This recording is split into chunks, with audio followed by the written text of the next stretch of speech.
বগুড়ার শিবগঞ্জের হরিপুরে শিয়া মসজিদে দুর্বৃত্তের হামলায় একজন নিহত এবং আহত হয়েছে ৩ জন। তাদেরকে বগুড়ার জিয়াউর রহমান মেডিকেল কলেজ হাসপাতালে নেওয়া হয়েছে। বিস্তারিত জানাতে সেখান থেকে আমাদের সঙ্গে যোগ দিচ্ছেন সহকর্মী সুমনা হেমব্রম।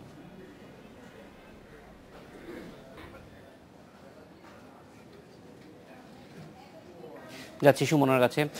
সুমনা, আমরা একটু জানতে চাই যে এই ঘটনাটি কখন এবং কিভাবে ঘটেছে, সেখানে আসলে কারা কারা আর যারা আহত হয়েছেন তাদের এখনকার পরিস্থিতি কি?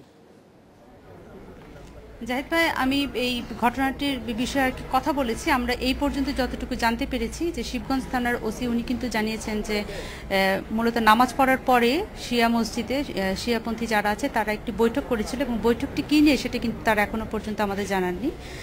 সেই মুহূর্তে তাদের উপর হামলা হয়েছে এই বিষয়টি কিন্তু আমাদের শিবগঞ্জ থানার ওসি জানিয়েছেন এবং আমরা মেডিকেল কলেজ হাসপাতালের জরুরি বিভাগে এসে কিন্তু জানতে পেরেছি এখানে একজন প্রত্যক্ষদর্শী ছিল এবং উনি নিজেকে ছাত্র হিসেবে দাবি করছে। উনি আমাদের জানিয়েছেন যে নামাজ পড়া অবস্থায় মূলত জানালা দিয়ে গুলি করেছে, কিন্তু কারা গুলি করেছে সেটাও তিনি বুঝতে পারেননি এবং এতে সেখানে তিনি 4 জনকে গুলিবিদ্ধ অবস্থায় পেয়েছেন। মেডিকেল কলেজ হাসপাতালের জরুরি বিভাগে এসে আমরা এখানে দেখেছি 3 জনকে হাসপাতালে ভর্তি করা হয়েছিল এবং তার মধ্যে মোজাম্মেল হোসেন 70 বছর বয়স যার, তিনি মারা গেছেন এবং সেই সাথে আরও 2 জনকে এখানে ভর্তি রাখা হয়েছে এবং তাদের এখন চিকিৎসাধীন অবস্থায় আছে। ডাক্তার এখনো পর্যন্ত আমাদেরকে তাদের স্বাস্থ্যের অবস্থা এখনো জানেনি, তবে বলেছেন যে চিকিৎসাধীন রয়েছে তারা এবং পরবর্তীতে তারা আমাদের জানাতে পারবেন তাদের শারীরিক অবস্থার কথা। আর বাকি একজন আছে, উনি শিবগঞ্জ থানা স্বাস্থ্য কমপ্লেক্সে আছেন।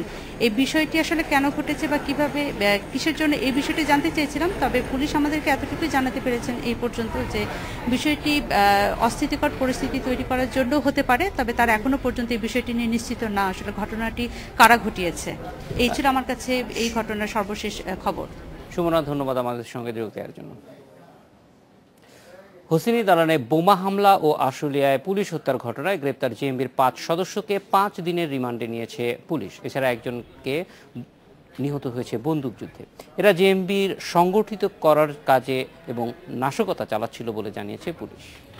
কেউ আছে তাদেরও আমরা পরিচয় পেয়েছি।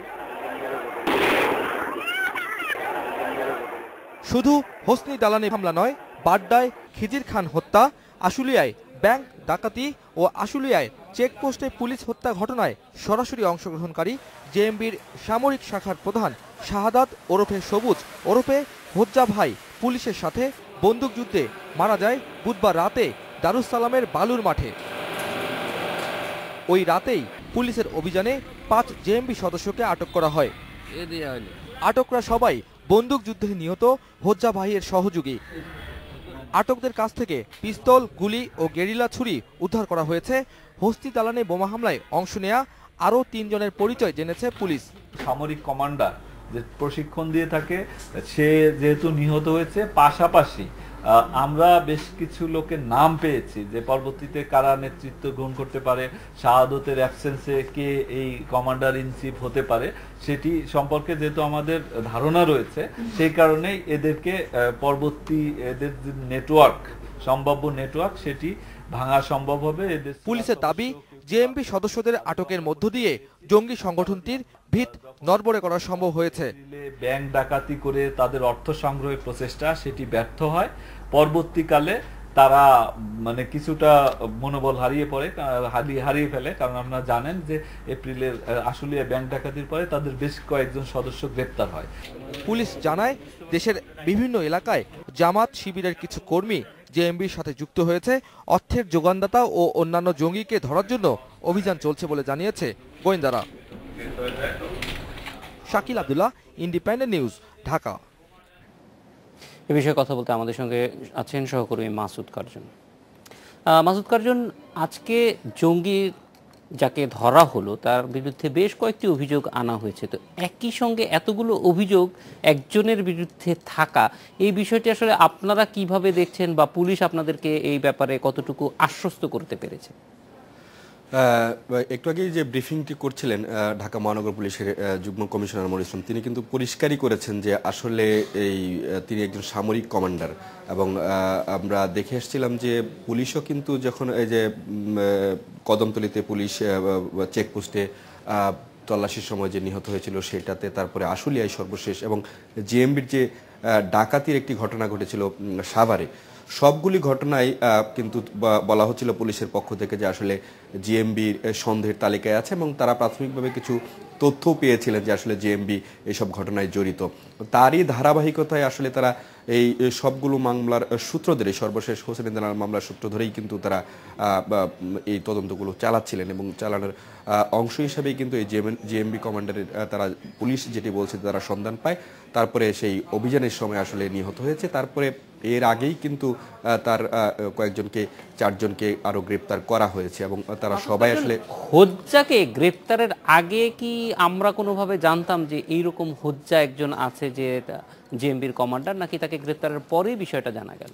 না, তার পরিচয় আসলে বন্দুকযুদ্ধের পরে আসলে নিশ্চিত হওয়া গেছে যে সে একজন সামরিক কমান্ডার বা সে একজন যোদ্ধা এবং তার কাছ থেকে পাওয়া কিছু মোবাইলের সূত্র ধরেই কিন্তু বাকিদের গ্রেপ্তার করা হয়েছে, এরকমটি আমাদেরকে ব্রিফিংয়ে জানানো হয়েছে। এবং জেএমবির যে কাঠামো বা যে সাংগঠনিক কাঠামো আসলে বিভিন্ন সময় আসলে সামরিক কমান্ডার বলেন বা জেএমবির আমির বলেন বা জেএমবির নেতৃত্বে যারা থাকেন বা জেএমবির আঞ্চলিক কমান্ডার, সেটা কিন্তু আসলে বিভিন্ন সময় পরিবর্তন হয়ে থাকে। যে ফলে একজন সামরিক কমান্ডার থাকলে যে সেই গণমাধ্যমের সঙ্গে পরিচিত থাকবে বা তার ব্যাপারে সবাই তথ্য জানতে পারবে, এরকমটি কিন্তু আসলে এই সংগঠনটির আসলে চরিত্রের মধ্যে পড়ে না। বা অনেকটাই যেহেতু গণমাধ্যম এদের কাছ থেকে অনেক দূরে থাকে, এরাও গণমাধ্যমের কাছ থেকে দূরে থাকে, তো ফলে এই পরিচয় জানাটা কে নেতৃত্ব দিয়েছেন এটা গোয়েন্দা তথ্যের মাধ্যমে গোয়েন্দা নিয়ে বা জঙ্গি নিয়ে যারা কাজ করে থাকেন, নিবিড়ভাবে কাজ করে থাকেন, তারা হয়তো কিছুটা তথ্য পেয়ে থাকেন এবং সেই তথ্যটিও আসলে পেয়ে থাকেন যখন একজন জেএমবি গ্রেপ্তার হয়, তাকে জিজ্ঞাসাবাদ করে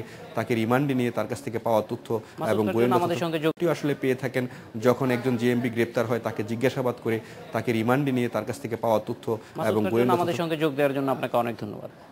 এড্রেস স্পিকে যাচ্ছি আরও একটি বিরতিতে, ফিরবে একটি পর।